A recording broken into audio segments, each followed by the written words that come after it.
Big donors love big ideas. So how do we know which opportunities are the best? Hi, I'm Bill Stanczykiewicz. This is the first day from the fundraising school, and I'm joined today by Rick Shadyac.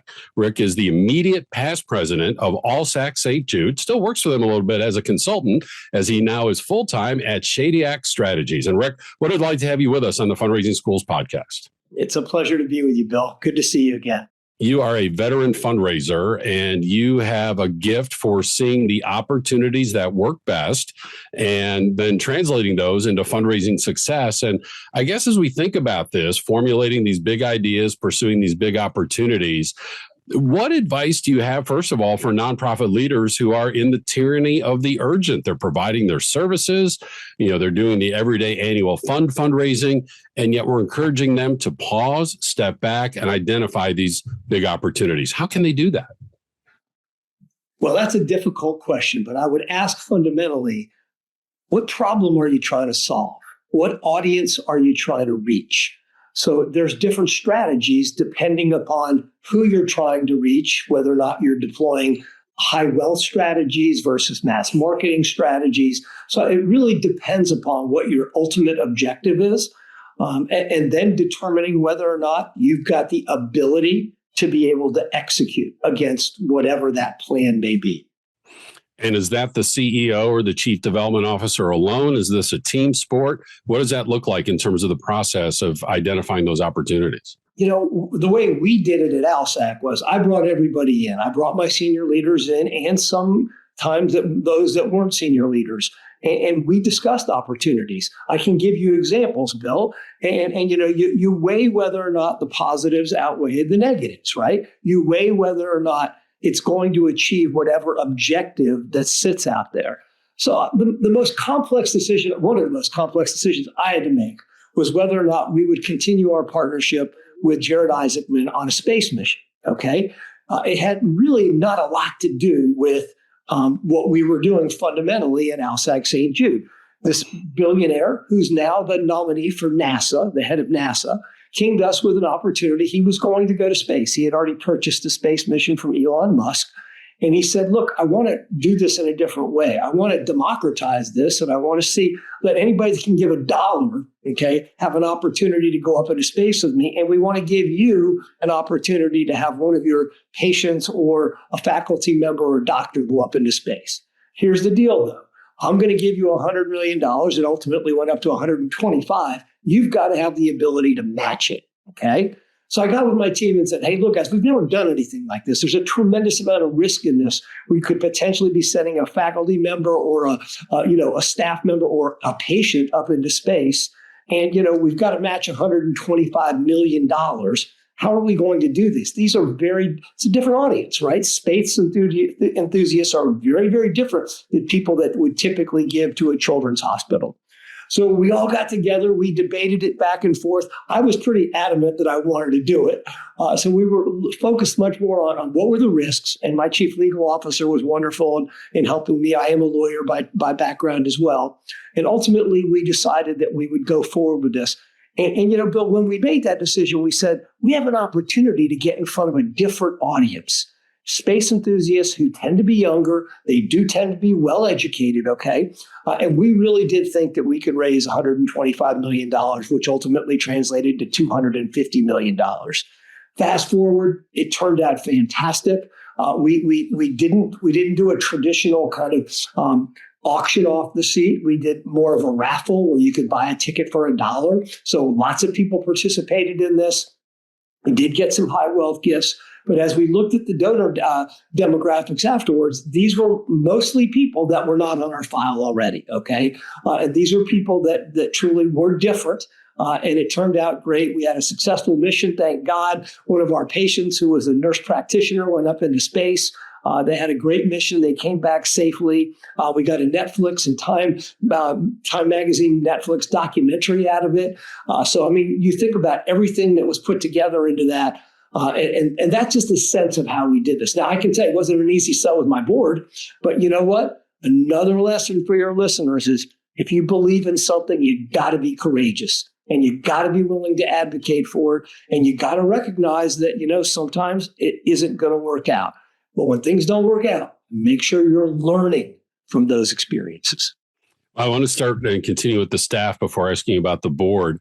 What is true about the culture of the organization? Now, you did admit on this one, you kind of were feeling strongly yes already, and they probably picked up on that. But I'm also guessing it's not the first time that you brought them an idea and encouraged them to think alongside you. That doesn't just happen. Leadership, somebody could just walk in and say, I've made the decision, here's how it's going to be. Instead, you did solicit their input. What needs to be true about our organizational culture in terms of who we hire and how we formulate job descriptions and the skills that we look for, and then the type of culture the leadership builds in the organization to allow for that idea generation and consideration? The way I look at this, Bill, I'm a lawyer, okay? I practiced law in Washington, D.C. for 27 years. I was kind of used to the adversarial system, okay, where we would go back and forth, and whether it was with a judge or with opposing counsel, and I always wanted to hire people that were willing to challenge me. I don't need a bunch of names. If people are just going to tell me what I want to hear, that's not going to move the conversation, okay? So I want to make sure people have the courage to be able to challenge me. Any good leader needs to be a good listener. So we start fundamentally with the idea that we have to be a good listener. And then we need to surround ourselves with people that actually complement or supplement weaknesses that we don't have. As I said, I'm a lawyer, so I understand technology, but I'm not a technologist, Bill, okay? So I wanted to make sure I had people around me that were truly technologists and digital natives. And I'll say my age. I don't mind saying that I'm in my 60s, and I wanted folks that were younger than me, that had a different perspective.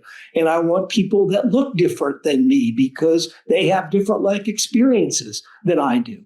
And you all get into a room, and it's that richness of the diversity that's there that I think allows for the best decision-making, provided that the people that you've surrounded yourself with feel that freedom to be able to challenge you and tell you exactly how they feel about it. And then at the end of the day, we always, I look at them, we get a sense of whether or not we were in alignment or if there was a minority opinion.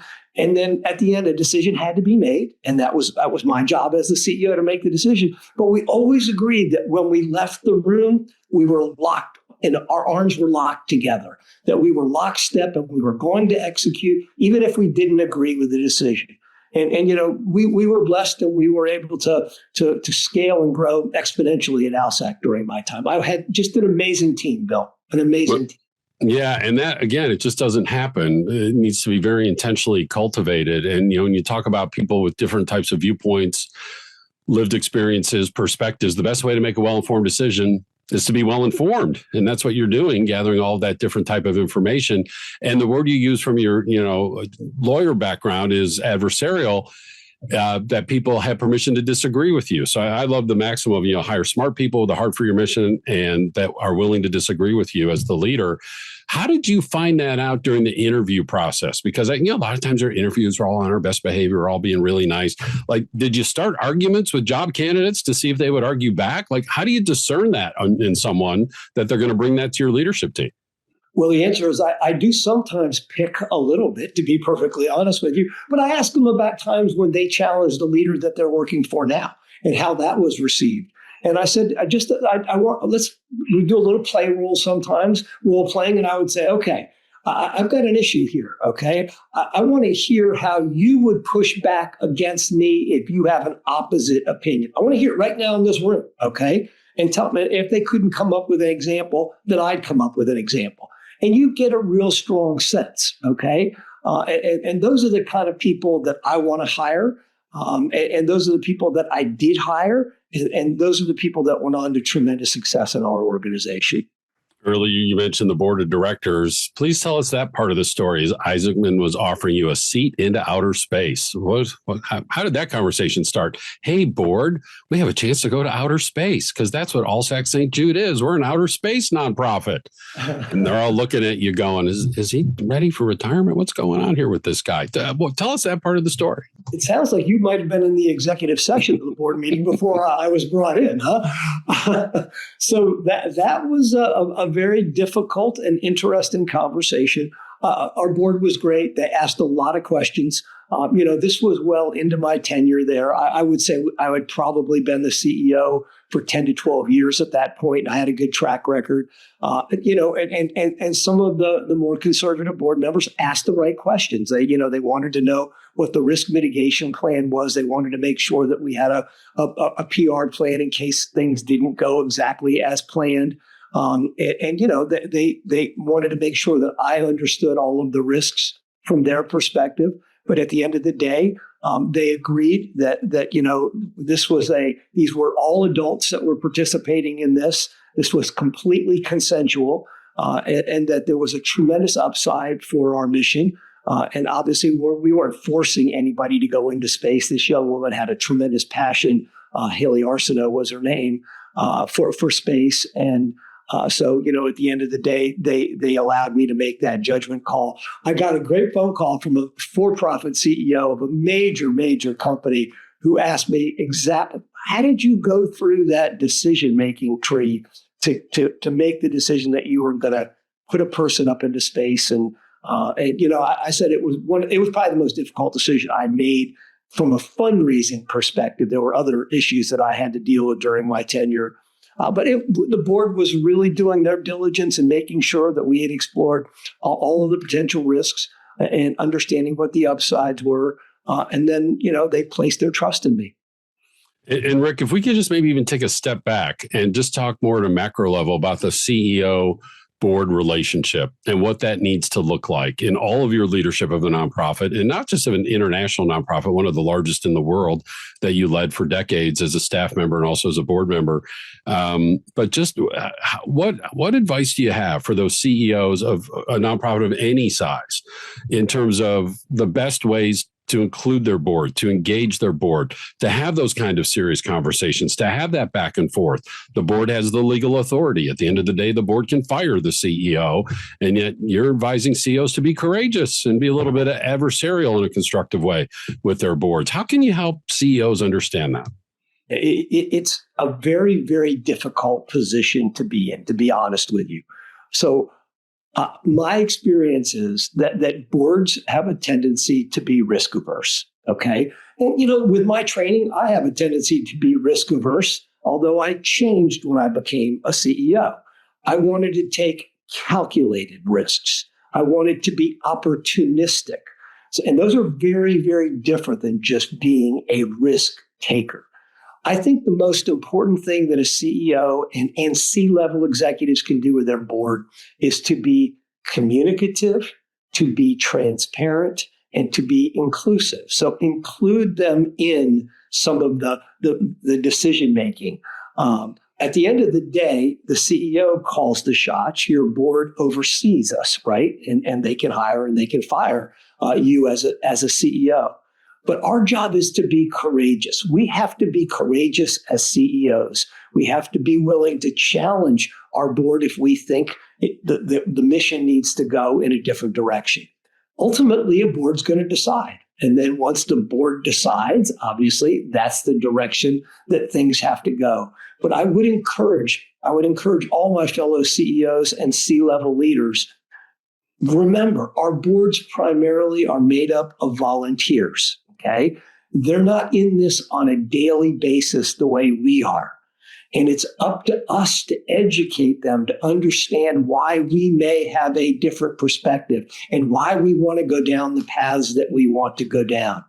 If we take the necessary steps to prepare the board for that decision, okay, I think that you're going to find that more times than not, they're going to go along with you once you've developed that trust and that track record. And we talk about translating all this into fundraising. You have a notion, you bring it to your leadership team, you bat it back and forth, you have some constructive disagreements, you reach consensus. Now we lead up to the board and we receive their approval after, again, some constructive disagreements and back and forth, but we reach consensus at the board level. What does that mean? How much confidence does that give you when it's time to fundraise, whether it's somebody putting in $1 for that raffle or you're going to a potentially big donor with a big idea, that you've had all of that groundwork done with your staff and with your board as you're now proposing this big concept to a prospective big donor? It gives you great confidence. But at the end of the day, you still have to execute, right? So you have to put the right team together, decide on a strategy. So develop that strategy along the way here, the operational plan, the way you're going to measure whether or not you were successful, regular reporting to various stakeholders, to your leadership team, and ultimately to the board, so that, again, they feel a part of the process. And then it's up to the team to execute. So, from my perspective as a CEO, I would empower the team. Go get it. Go execute on the raffle. What other audiences are we going to reach out? What other tools in our toolkit are we going to employ to make sure that we're going to match this $125 million donation that we have? How are we going to do that? What's the mass marketing plan? What's the marketing plan? So all of those pieces go into this. And then, it's all about accountability from there out, Bill. And I think that from the donor's perspective, they know it's not a whim. They know this has been clearly thought through. There's been a lot of homework done about this. The risks have been discussed. And since fundraising happens at the speed of trust, it helps the donor build trust in this possible idea. That's exactly right. And always tie it back to your mission. You always have to tie it. There's a why behind every fundraising campaign. If you don't have the why and the why isn't regularly communicated, then you're not going to succeed. And at the end of the day, the hero in all of this, the hero is the donor. The donor makes all of these things happen. So we have to make sure that we keep the donor front and center as we talk about whatever this fundraising campaign is and the reason behind the fundraising campaign. Well, Rick, thanks for sharing a fundraising example that literally is out of this world. And we've learned a lot from you on this example and sharing leadership guidance for us and how that translates to fundraising. And wish you the very best as you continue to consult with ALSAC St. Jude, just a remarkable nonprofit around the world, filling the gap for children, many of them in developing nations and very desperate situations. And that nonprofit fills that gap internationally. And your leadership is a key reason why that Rick Shadyac is now sharing through Shadyac Strategies. And Rick, thanks again for being with us on the Fundraising School's First Day podcast. It's my privilege, Bill. And thank you guys for all you do at Indiana University and the Lilly School. Y'all are doing fantastic work. Keep it up. And the Indiana University Lilly Family School of Philanthropy is the home of the Fundraising School, where we remind you that fundraisers are leaders. In fact, when you look into the leadership literature, you really see a lot of overlap with standard fundraising practice. So fundraisers actually have a head start on being effective leaders. And we talk about that in our 27 public courses that lead to 5 different certificates. One of those is on leadership, a certificate in fundraising leadership. We can customize training just for your nonprofit. We also have quarterly webinars and these weekly podcasts, all the information gathered in our textbook, Achieving Excellence in Fundraising. You can find us online at go.iu.edu/TFRS. I'm grateful for my colleagues producing today, Mike Anthony and Jennifer Boffman. I'm Bill Stanczykiewicz, and now you are now more fully informed on this first day from the Fundraising School.